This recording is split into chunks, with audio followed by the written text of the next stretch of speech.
thanks to all of you for being here and for watching all these amazing talks and panels today. Ours is going to be on the subject of crowdsourced and social media art, as Isabel mentioned, which in a way is kind of, to me, one of the most diverse panels. I think you'll see for yourself when you see the presentations.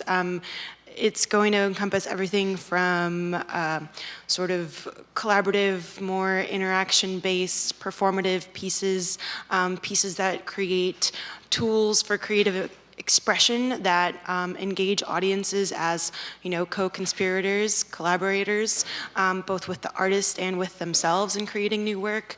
It might be harnessing the power of the crowd as a mechanism for creating the artist's own vision, or looking at data and network systems as ways to tell us something about ourselves. And I think that what this is really indicative to me is sort of the disintegrating barrier between the audience and the artist. And that's why I feel like it really can apply to so many different forms of expression. So I'm going to introduce our panelists today. They're going to give their presentations, and then we'll have a discussion about it, and then we'll invite you to ask questions.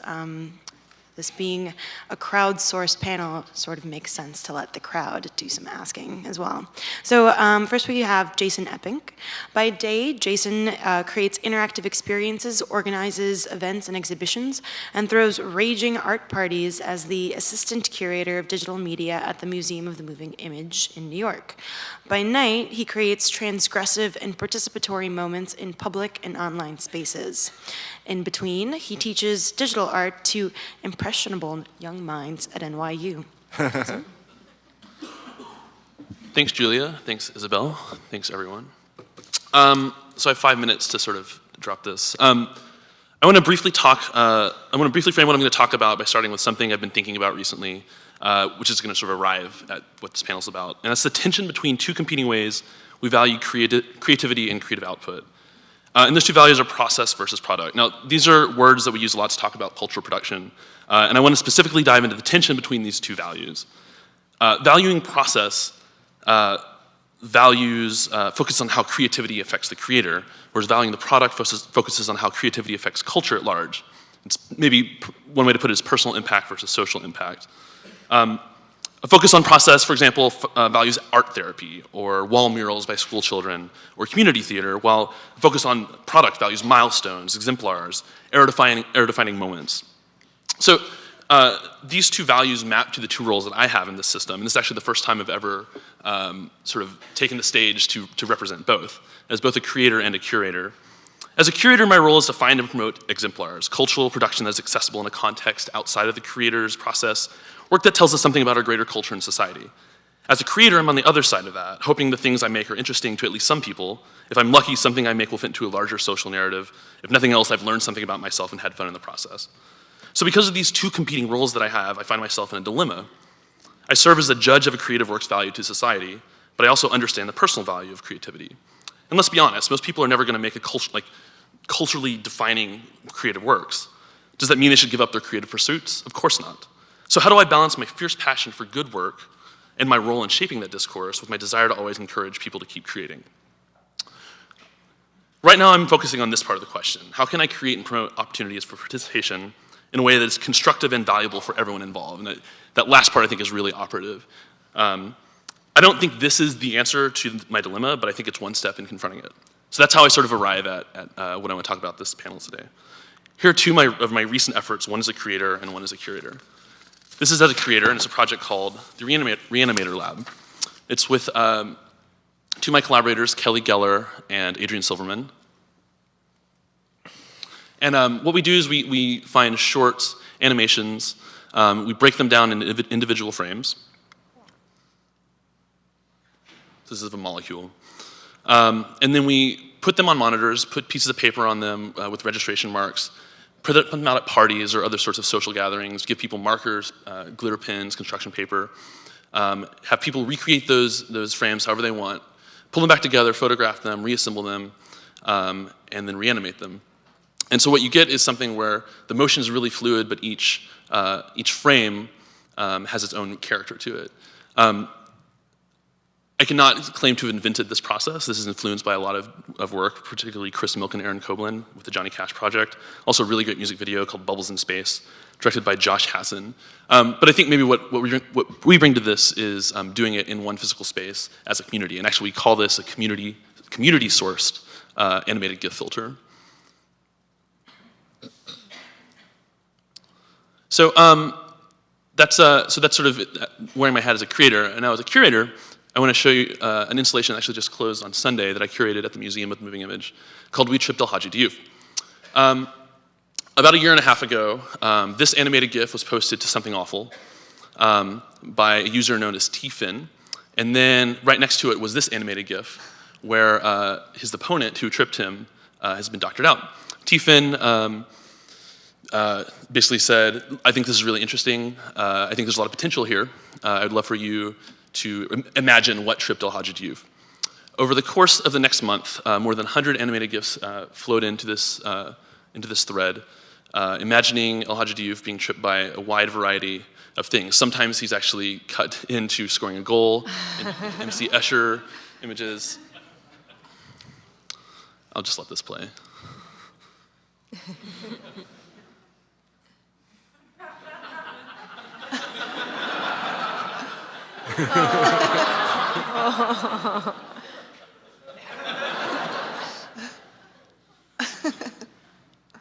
This is actually a reference to a Photoshop thread 4 years earlier on Something Awful, where Zidane's headbutt was given a similar treatment.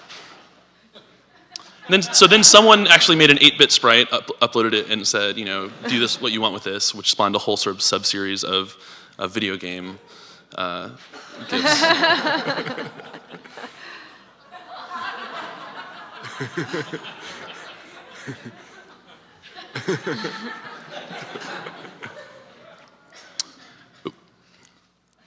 So what I'm really excited about this is when we talk about, when we use this word crowdsourcing, which I really sort of despise, usually that's sort of about a directed. I should just stop. Usually when we talk about crowdsourcing, we talk about something that's like directed. There's an authorial voice. But what's really amazing about this series of GIFs is that there was really no one who had any voice more than anyone else. It was just something that was sticky. It's something that these members of this forum thought was really interesting and really exciting, and decided to participate in. And that's actually what I'm really interested in curatorially. I'm interested in sort of cultural production as a whole. And I think what's really interesting about this is no one here really thought that they were making fine art. They were participating in a discussion. They were using these tools that are widely available to anyone, and creating a short looping animation to make their friends laugh. This is what the installation looked like in the space. That's it for me. Thanks.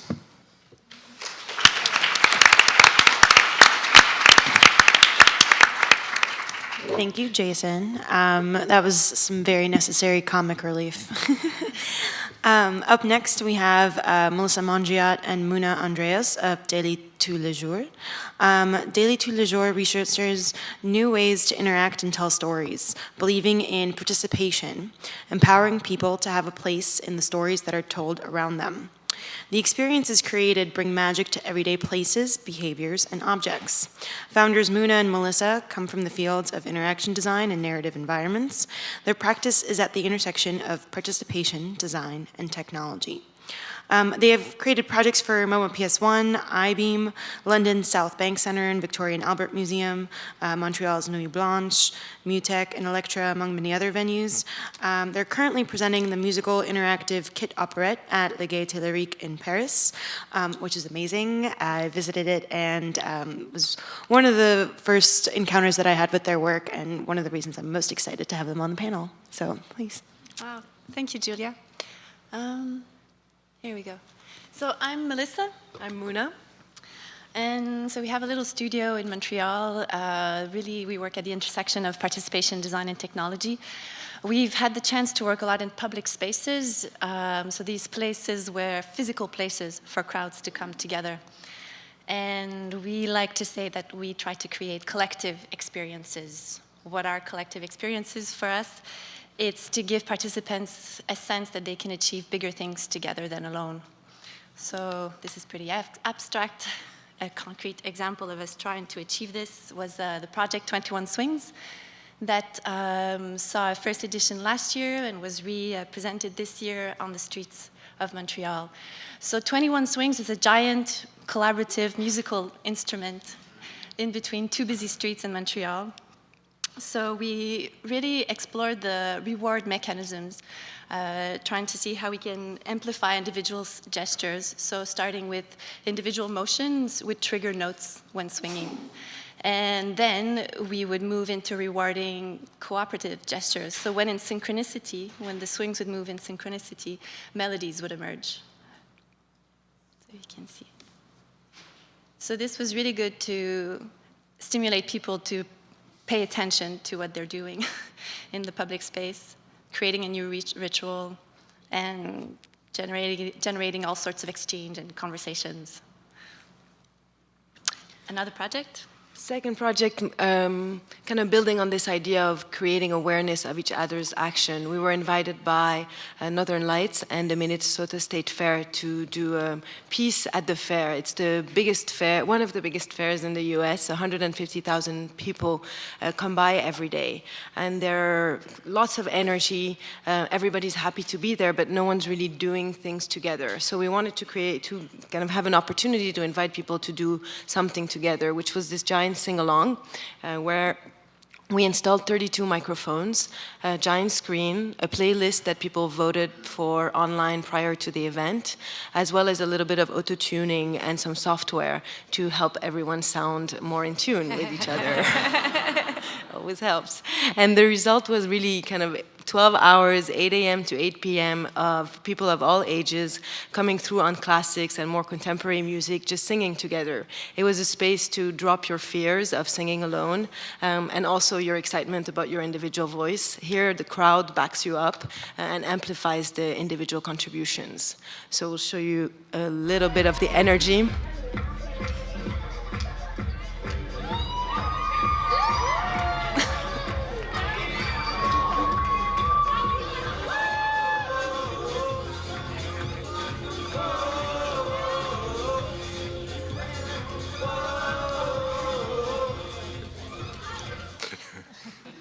Enough fun now.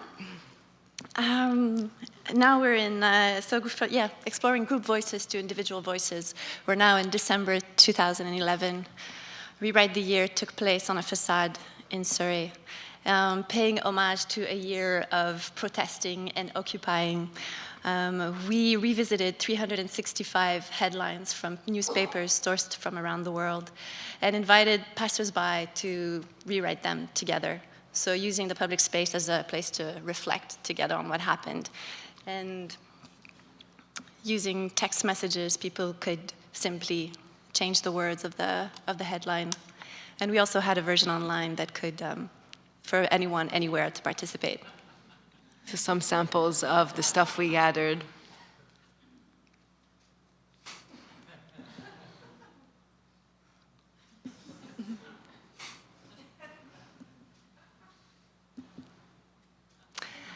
So this project really started being about the news, raising awareness to what happened, and then transformed itself into this collective, creative exercise of writing imaginary worlds of what happened and what could happen.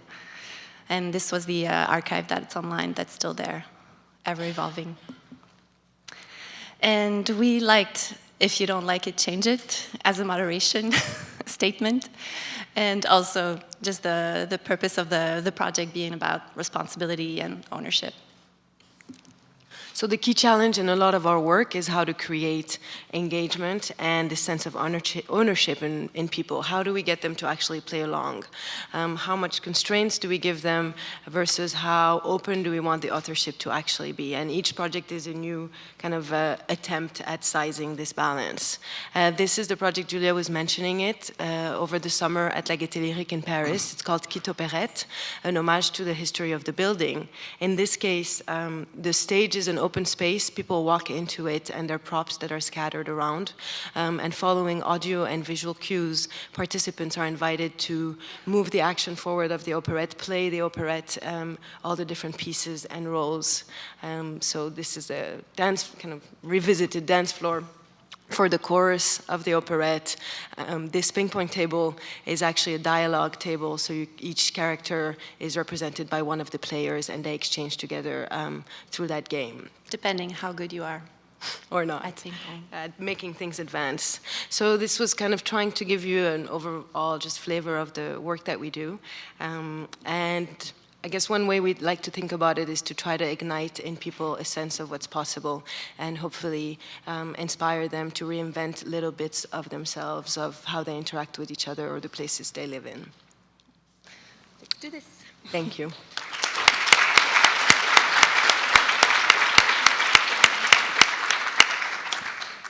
Thank you, Mouna and Melissa. Up next, we have Scott Draves, who many of you probably know. Scott probably needs no introduction in this room, but Scott, aka Spot, is best known as the creator of the Electric Sheep, a continually evolving abstract animation with over 450,000 participants. Draves' software artworks are released as open source and have been used for 2 decades by many other artists and designers in their own work. His pieces have been commissioned for the Adler Planetarium in Chicago, Carnegie Mellon University, and for private collectors nationally. Most recently, Scott received the App Art Award from ZKM for his Electric Sheep Android app.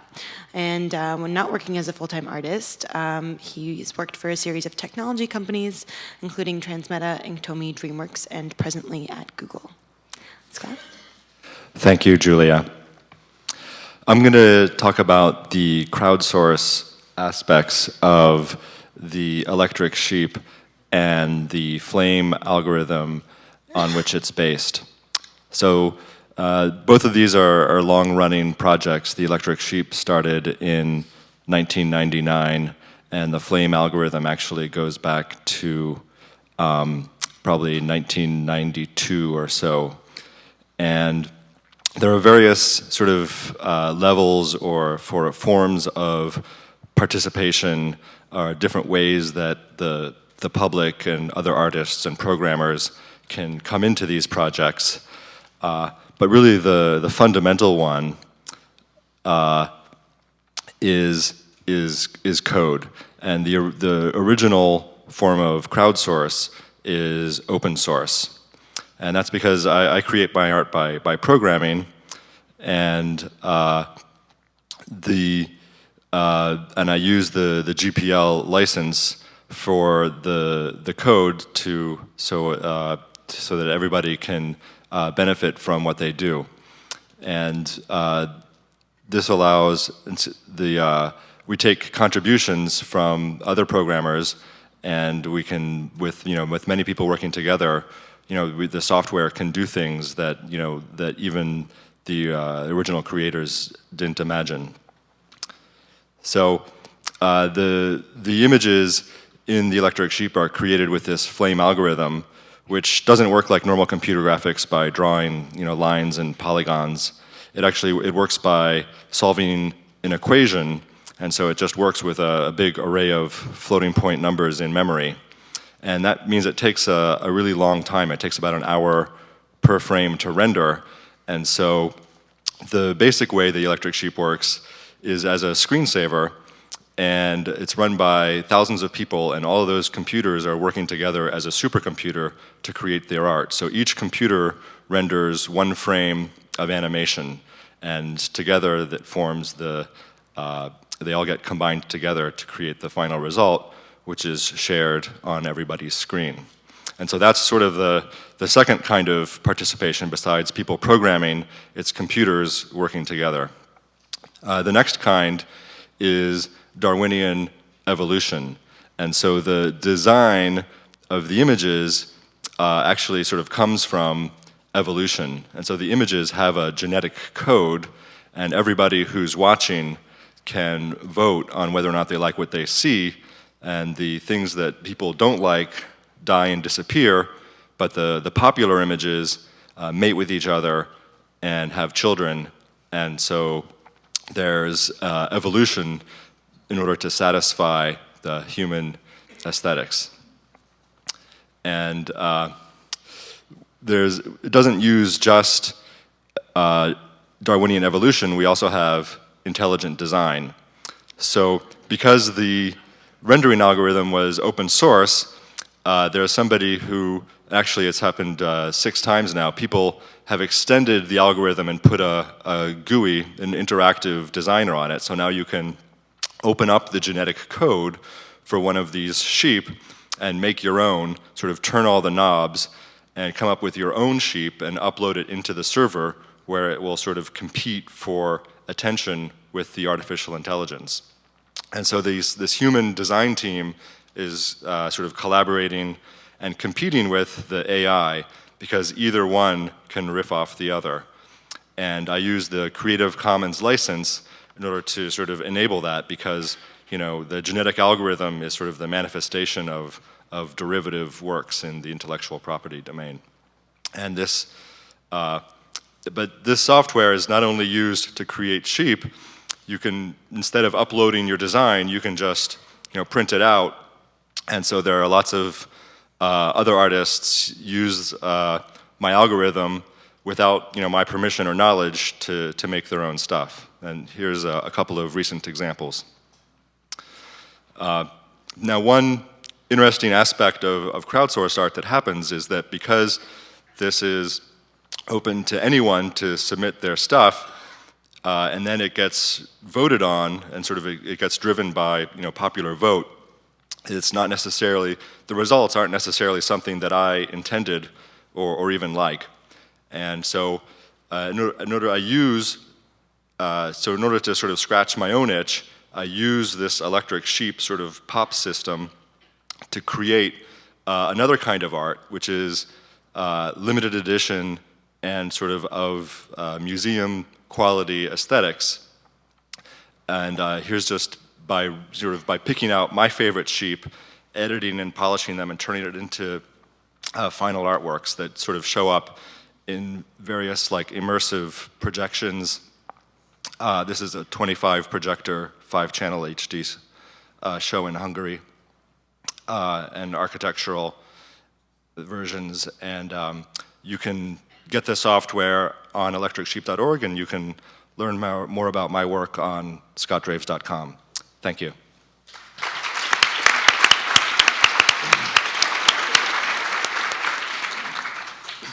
Thank you, Scott. And last but not least, we have Fernanda Viegas. Fernanda is a computational designer whose work focuses on the social, collaborative, and artistic aspects of information visualization. She's known for her pioneering work in depicting chat histories and email. She's a co-leader with Martin Wattenberg of Google's Big Picture Data Visualization Group in Cambridge. Their visualization-based artwork has been exhibited in venues such as the MoMA, London Institute of Contemporary Arts, and the Whitney Museum. Okay, thank you. Can we switch? All right, cool. So I thought what I would do today was to show you about a couple of projects that go back to when Martin and I first started working together, which has to do with visualizing crowdsourcing, actually. So this will take us back to 2003, when people didn't really know this little website called Wikipedia. And we got interested in understanding how people were coming together and writing these really sophisticated articles on Wikipedia. And so since each article had its own history publicly available, this is a list of all the edits on, right here, the article on chocolate, which happens to be one of our favorites. We thought, this is perfect data. We want to visualize this. So this is what we did. We created a little technique that goes like this. We color the version of the article by the color of the author who touched that version. So imagine that Mary, here represented in orange, drafted the first version of an article. So that entire article is colored by her color.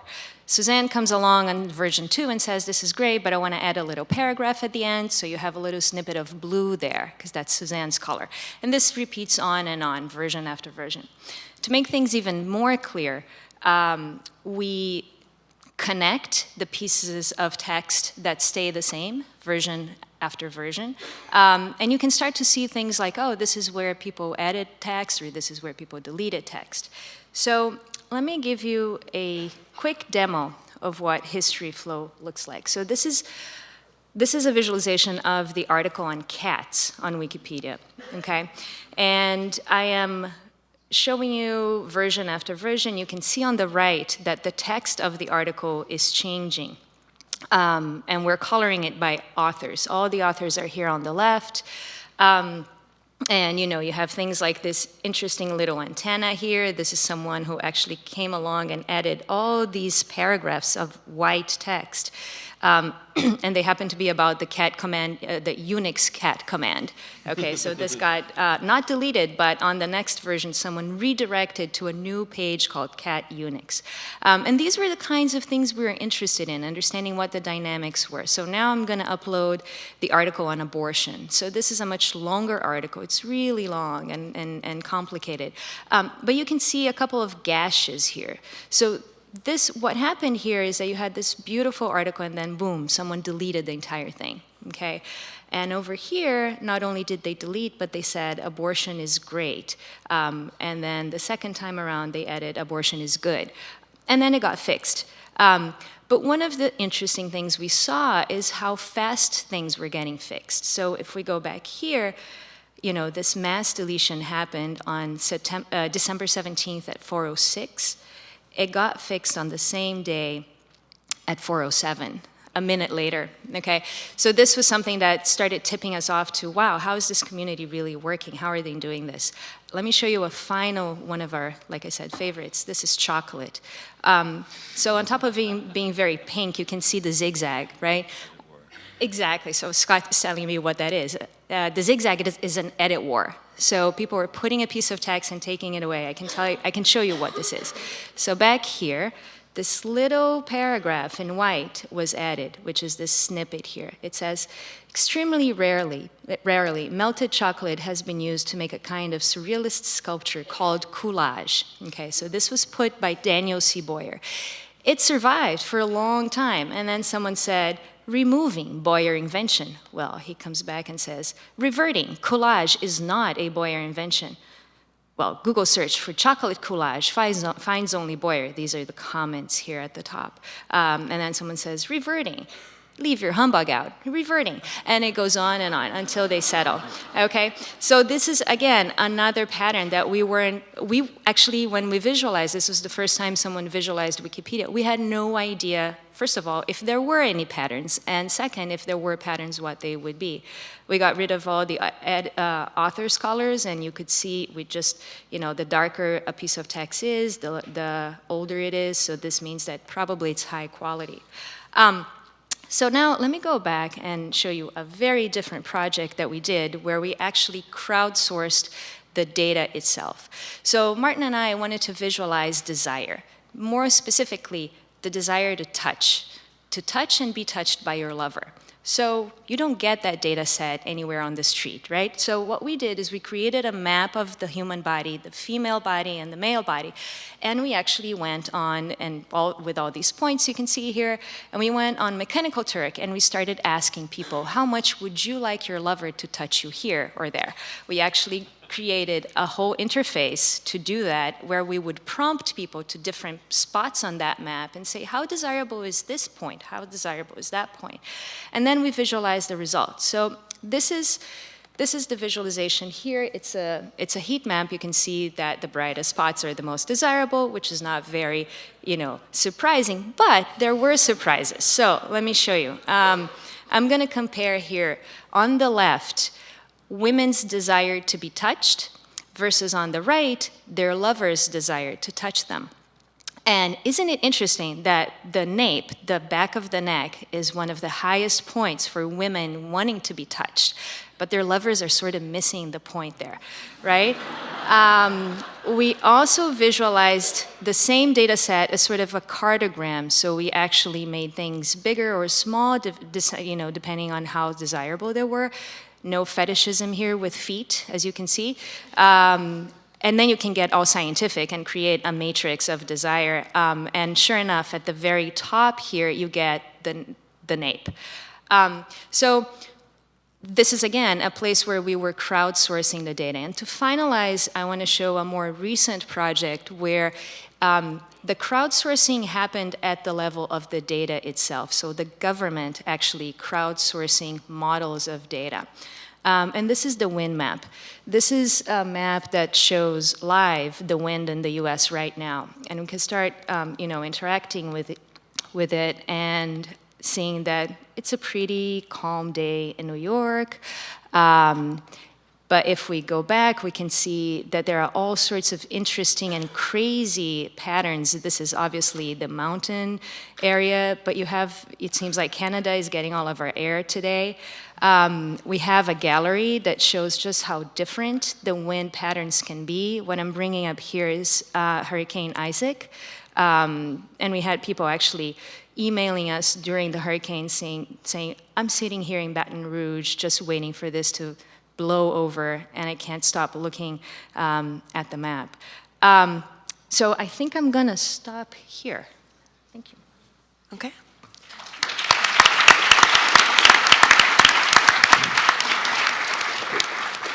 So thank you to all of our lovely panelists for sharing their work with us. As I mentioned, I think what I get most out of sort of seeing all of these projects collectively is a sense of how diverse this term of crowdsourced or social media art or data-driven art can be. And one of the things that I find most compelling about it is its potential to give us both a macro and a micro view on humanity. So, you can look at an entire data set and get a sense of, what this community or this group of people or this group of Wikipedia editors is like. Or you can look at a group of individuals' drawings or contributions or things that they are creating and sort of hone in on that very personal form of expression. And I guess I wanted to pose the question to the panelists, what sort of drives you in your own work? What exploration are you hitting out when you engage the crowd in your work? Jason, do you want to kick us off? Can you rephrase that last sentence? What's the core exploration that you're investigating in your work, engaging the crowd? Yeah. I'm really interested in giving or creating a space for expression that's kind of it. With the Reanimator Lab project that I showed, I wanted to create a space where people were contributing to a larger project, but were not sort of being exploited. I find sometimes like work that asks for participation is really sort of like, I'm the author and I need your body to do this thing to make my work for me. And what I'm interested in is giving people a space and a framework inside of which to express themselves, but each contribution also exists as its own interesting output. I think I would say for us, or at least for me, there's something about productivity in engaging into, if it's a conversation, for it to be a productive one, how we can get the exchange to be meaningful, and sometimes it can be easy as, did they do something they were not going to do? Did they talk to someone they were not going to talk to? Did we get them out of their comfort zone, or did they surprise us, or we surprise them? And working within the public space is a lot also about kind of trying to question a bit the functions of that space as a space for more dialogues and conversations, as Melissa said. So through means that are sometimes more playful, hopefully triggering other opportunities for exchange. What I'm looking into is the relationship between man and machine, and in particular, how the essence of life and creativity can be recreated in digital form. And one way to do that is with software, with these complex generative systems. And another way to do that is with this internet collaborative system, which sort of collects and focuses human attention. And by taking thousands of little tiny slivers of each of us, sort of assembling them together algorithmically to create this, some kind of artificial life form. So I think for me, it's a combination that is very particular to data visualization, which is, by nature, data visualization is something that deals with a lot of information at the same time. But with crowdsourcing, one of the things that I think is really exciting to both me and Martin is the fact that we can see the macro. So you see the big patterns and you see the trends, but then you can dive into and have that moment of revelation, like we were talking about this edit war, and you see the very human nature, like, you know, they're fighting, and they're fighting about something that I understand. It's chocolate, it's sculpture. What are they talking about? So it goes, it has this, it can be very poetic in the sense that you think data and you think numbers and you think facts, but when you look at what the data is and when you understand what the experiences are that these people are contributing or going through, it's very human, it's very relatable. So to me, that is the magic. I think to piggyback that and sort of what everyone else said, it's also about discovery, right? About sort of discovery on the individual level and also sort of what we're discovering from a larger perspective. What do you think we can learn from the crowd that we can't learn from looking at the individual? I'm gonna throw that to you since you just put that out there. Yeah.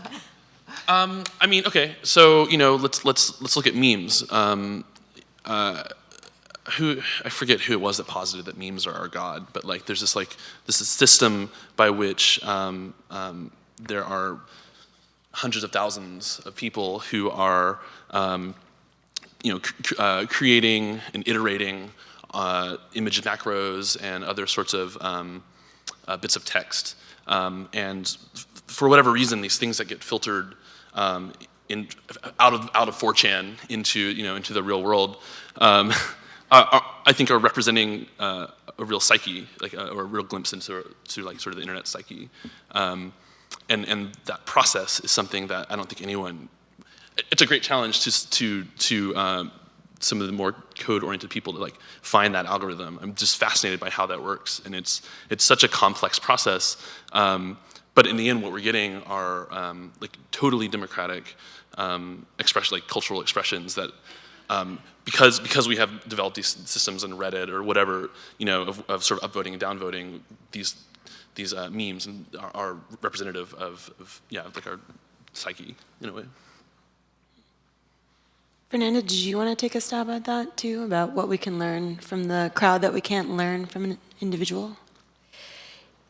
Yeah, I think part of what's really thrilling to me is the "you are here" effect. So, for instance, when I look at any map, the first thing I want to understand is where am I on this map in relation to where I need to go. And I feel like if you're talking about a crowd, you get that effect. You get the, oh, I would have acted just like this person. Or yes, so for instance, when the touch project, we were doing the touch project, we were totally expecting feet to be really big, and they weren't. And we're like, okay, what is going on with this, Or with the wind map, where the first thing people try to do is to zoom in into their own houses and to understand what the wind patterns are on that day for their neighborhood. So to me, it's sort of this mirror sort of thing where you compare yourself against everybody else, and you're sort of like, oh, am I average? Am I sort of at the edge? What am I like? Not to mention that there are certain patterns that you can only start seeing when you have crowds, when you have people, for instance, putting together something as big as Wikipedia, and they need to negotiate all sorts of edge cases. So to me, those are also things that really you can only see at a massive scale. This is a question that is totally off the cuff. We haven't talked about this, but I'm wondering if, projects like the one where you're talking about, where we want to see ourselves in it, and in general, the sort of trend towards participatory culture that we're seeing happen more and more, especially with social media. Whether there's something about crowdsourced or participatory projects that cater to this like desire to see yourself in the work, that we're sort of, I don't know, feeding some sort of narcissistic monster in the crowd. I don't know. So maybe echoing somewhere between both questions is the idea of also empowerment of the individual, which can turn into narcissism as well. So I guess that's where the systems need to kind of fluctuate a bit to let emerge maybe the more interesting voices, or let the system do that naturally, but kind of empower people to not do stuff that they would do naturally, including showcase their entire private lives, I guess. Yeah, I think that computers and interactive art naturally appeals to people's narcissism, for them to wave their hand and see the computer follow, like I'm making a difference, I'm in control. But I think to return to your previous question, and I think that applies not just to the participants but to the artists too. I think anybody who does something and puts it out there in the world must have an element of that in them, probably a substantial element. But to return to your previous question, I think there's something somewhat inhuman or alien that happens when the crowd comes together, and that's because people start to act in ways that are impersonal, and they do things like the edit wars, where you wouldn't act like that face to face, and there's just the sort of the liveliness of it. When you're with a certain person, or when you're with yourself, this interaction requires some kind of effort. But when you're connected to this kind of global mind, it's sort of its awesome power of being always super awake and exploring all details almost instantaneously is kind of inhuman and frightening. Like you can put your finger into it, and it's with the ripples and waves, chew it off. So it's a little there's something that sort of changes us in the collective. Yeah, part of what's really interesting about what you're talking about, Scott, is the sort of cloak of the crowd and the feeling to act in a way that you probably wouldn't normally, because you're in a mass, in a mob almost. And we find that problem more so online than we do in physical world. And so I think that brings up an interesting question of, what separates sort of crowdsourced projects and how they're designed when they're designed for virtual spaces as opposed to when they're designed for physical spaces. And the panel is actually pretty nicely evenly split between people who engage in sort of crowdsourced projects in physical, maybe even more social spaces, and people who do them virtually. So I'd actually love for each of you to answer that. Maybe we start with Fernanda and work our way down. So remind me again. I was thinking about the different sort of considerations for designing crowdsourced artistic experiences for virtual spaces versus physical spaces, and the type of engagement that they might engender. So I think most of the work we've done has been for virtual spaces and has been about virtual spaces. So I have two thoughts on that, specifically on the projects I showed today. One is that, for instance, one of the things that was surprising to us about Wikipedia was that even though all of that was happening virtually, it felt very personal. A lot of the things happening there were situations that you could imagine happening face to face, and people had to come to terms with one another and sort of decide as civil, in a civil way as possible, what they were going to do about some really hard questions. So that's number one, is that even though sometimes things happen on virtual spaces, it does not actually excuse anyone to just go into flame wars all the time. The other thing is that on a piece like Touch, it was interesting because we were interested in physical reactions, right? We were asking about actually touch. But the way we did this was completely virtual and anonymous. And we had to deal with the consequences of things like we don't know who the people are in Mechanical Turk who were answering our questions. We don't know if they try to game the system and answer a whole lot of times. We try to deal with certain things in different ways. Like if people were obviously trying to game the answering system, we would take them out. But those are sort of unanswered questions to us, in terms of what was happening with that piece, in terms of the authorship. So that is, I feel like, in a piece like Wikipedia, where we actually talked to the people involved, we actually asked questions. To me, it's a more complete piece in that sense. Scott? Well, I'm also on the virtual side. From my perspective, I think you have to make it fun for everybody, and make it give everybody a reason to participate, and so and to see not to so that people won't think they'll be embarrassed or humiliated or have their sort of contribution used against them. And so it's important to keep sort of everything positive, and then people will naturally be rewarded for their participation and sort of join in.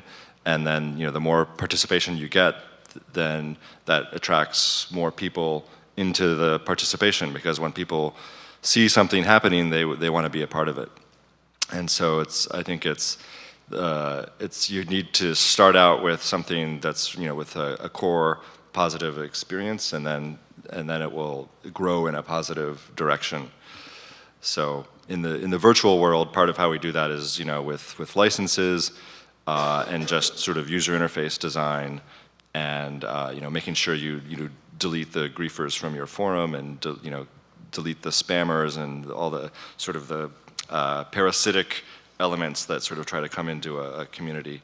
And I guess there's parallel techniques in the real world. Yeah, it definitely resonates with a lot of the things we have to do and address in the real world, except the delete button, which we have to work on harder a bit. It's probably also the fear of the stranger is still there and stronger in physical space, so we have to probably simplify the invitation a lot when we try to gather to a very general audience in public space. They're not audiences who have kind of gotten the pass all the way to our website and a certain understanding of what's expected of them. So we have to make sure there's all sorts of level of engagement from spectator all the way to the more hardcore participant, and kind of balance a little bit of that, probably. One thing I'm wondering is, in comparison to the virtual space, how hard is it to get their attention? Mm-hmm. I know in the physical public space it's quite hard, and you really need to seek that irresistible thing they will want to do. Like the swings were really irresistible in between the two streets. They were unexpected, and at the same time the field of microphone in the same spot would have been completely scary and would not have worked at all. But it worked really well in the context of a fair where people were already heated. And so getting their attention and finding that irresistible handle to play with. And I wonder if in the virtual world you have these handles to get to them, how much attention you have. Yeah, something sparkly, and then blinking. So blinky lights. The blinking button. I have a lot to say on this. Comparing participation in virtual versus real space. So I'm going to be using 4chan as an example again. So Chris Poole, who's the founder of 4chan, in an interview a couple years ago, talked about how the reason 4chan is such a fertile place for what the creative work that comes out of it is because of the freedom to fail, and it's tied to anonymity. And so in the last few years, we've seen a movement towards using real names, and Facebook is really a leader of this. But actually, what Chris Poole talks about is how when you have anonymity, you have the ability to try, and if you fail, it's not going to be stuck to your name forever, because you're anonymous, and you try again until you figure out what works. And again, this is about iteration and about continuing to sort of evolve your own sort of aesthetic. So 4chan is also sort of known for being trolls, and Fernando was talking about gaming the system. And I actually think that's an example of when crowdsourcing works. So 4chan is really great about invading online polls. A recent example is Mountain Dew asked the internet to name their new Mountain Dew product. And I think I Love Hitler was like the top vote getter before they took down the poll. I think that's a great example actually of crowdsourcing working because it's expressing sort of a distrust or mistrust of the ways that marketers and other people who are trying to sell you shit are trying to co-opt or try to sort of like use your labor to use you to engage you in my product. Yeah, and like we think of like hacking as a creative act. And I think this is another sort of creative act. The troll is a creative act. There's actually some great papers that are going to be coming out soon looking at trolling. I was at RaffleCon, I forget her name, but there was a woman from Portland, I think, who's like did some really amazing ground like dug in to some great communities and sort of examined what that means to be a creative person, or what trolling as a creative act means. One of the things that I found actually most interesting in your presentation on the subject of memes and things that happen in message boards was the El Hajji Doof? Yes, okay. Which you described as sort of this authorless work because it was, derived from many different sort of viral creative works. And that brings me to the question of, the role of the author or the artist in crowdsourced projects. What do you think it is, or should it be? Is it the role of editor, instigator, curator?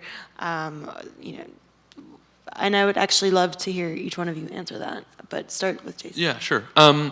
So in that installation, I chose 35 of the roughly 120 GIFs that were brought in. So there's definitely some editorial, curatorial role in that. I don't think that though diminishes the creative effect of each individual GIF. And so this sort of comes at the tension that I was like describing when we first started about how I think that each of those contributions has value in itself to the creator.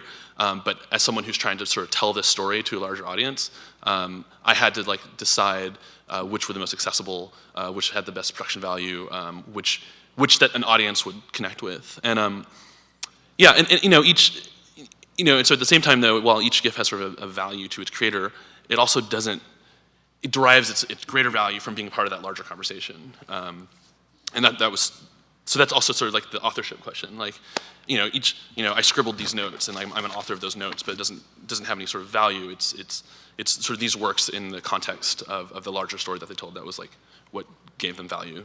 Yeah. Actually, I'm seeing that we're running low on time, and so in the interest of getting some questions from the audience, I will just hand it over to you guys. There's a microphone up here if anybody has questions that they want to direct to the panel, and if not, we can just continue talking about authorship. Do you want to come up?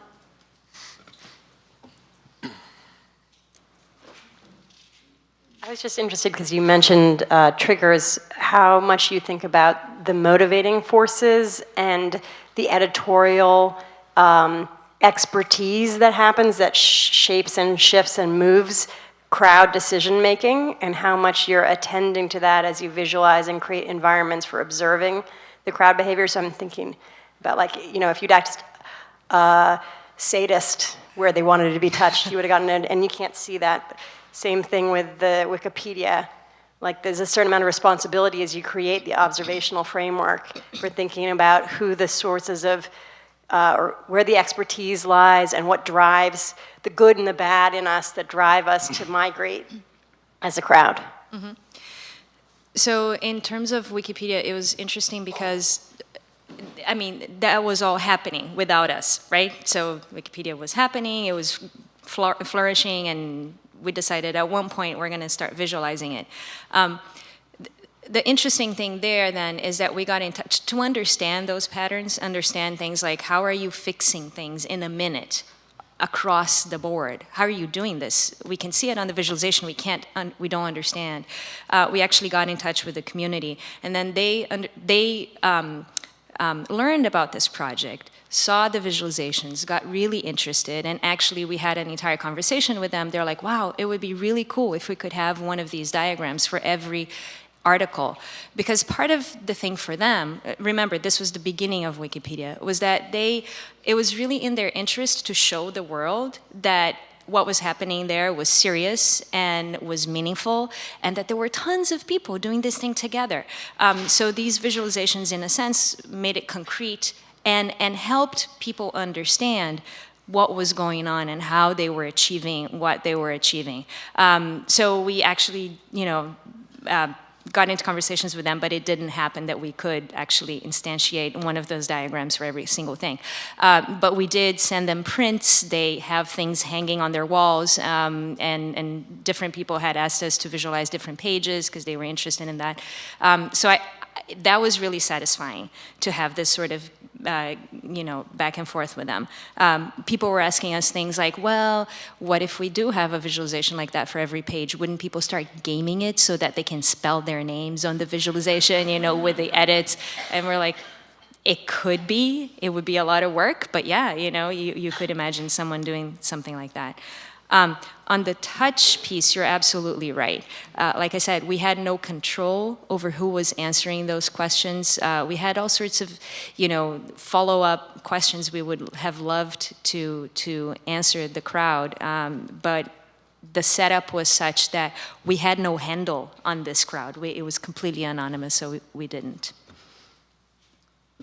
Well, there are, in different pieces, there are many sort of layers of sort of control and, giving up control, out of control. So, for example, in my museum pieces, the end results are very edited, but the nature of the public version of the electric sheep is intended to be sort of free and evolving on its own independently. But even within that, I exercise some amount of editing or editorial, and things come in different ways. For example, there are some really horribly ugly sheep that enter the system either because of bad mutations or just sort of really, in my opinion, tasteless designs, and I let those live. Or at least as long as the public wants them to. If sometimes they're unpopular, but sometimes they thrive. But there's other things which I deleted. For example, there was somebody who was designing sheep that looked like genitalia, very clearly, and I decided that wasn't in the spirit of the system. Or he was also doing religious icons, so he was trying to do like so that I decided he was a griefer and trying to provoke us. And there was also, but there was nothing I could, that was just a very rare kind of event. There was another kind of event that was sort of a little more interesting and actually more common, which is sort of hackers or more like vandals who. I guess Wikipedia has a similar problem where people who hacked my software to, instead of sort of participating in the supercomputer and rendering nice frames of animation, they hacked the software to upload pornographic images in place of the sheep, and so then these images would enter the animation and show up on everybody's screen, and they and then somebody laughs somewhere. So this again, of course, when I saw this, I deleted them, and I thought, well, how can I sort of defend against this? Because I can't be watching the sheep, I can't be watching the system 24/7, and so I built in automatic defenses in the software to use redundancy and send the same jobs to multiple people and compare the results and make sure that there's agreement. And what was really sort of interesting about this was putting in this defense against sort of hackers actually also turned out to be a defense against software bugs and hardware like bad RAM, because the thing is when you open up your computation to the whole internet, not only do you get sort of bad people, but there's also bad computers, there's flaky computers, there's errors in the system, there's just all this sort of grungy data floating around. And so I had to build defenses into the software that were defending against this. And it's sort of, what I found interesting was the defenses for bad people was the same as the defenses against bad software. And the technology is interesting. There's sort of the same way that you can use the way the internet works to create a reliable communication out of an unreliable data channel. There's a sort of parallel way of creating reliable computation out of unreliable computers. And so that's how I was able to get sort of clean results even from the crowd, despite all of its glitches. Thanks, Scott. I think we're actually over time now, so just one question from the audience. But I wanted to thank the panelists for sharing their work with us and participating in this discussion, and Isabel for having us here today. Thanks. Thank you, guys. Thanks, everyone.